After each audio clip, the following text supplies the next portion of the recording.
வணக்கம். விஜய் பேசாட்டியும் பரவாயில்லைங்க. அவர பார்த்ததே போதும். அவர வர விட மாட்டேங்கிறாங்க. கண்டிப்பா தமிழ்நாட்டுக்கு ஒரு மாற்றம் வேணுங்க. இந்த மனநிலை மௌன புரட்சியாக தேர்தலில் எதிரொலிக்கும் பட்சத்தில் கன்ஃபார்மா விஜய் தாங்க சிஎம்.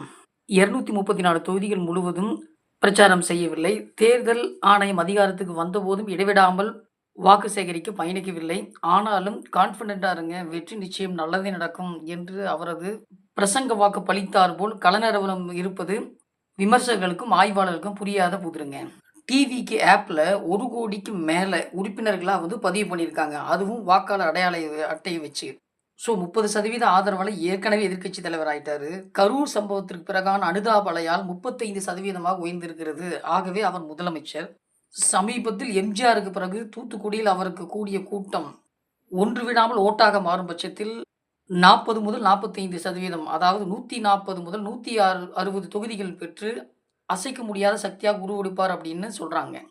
தமிழ்நாட்டுல சராசரி வாக்குப்பதிவு 70%ங்க. அதிகபட்சமா 78% 2011லேங்க. அந்த சமயம் தான் விஜயகாந்த் எதிர்க்கட்சி தலைவரானாருங்க.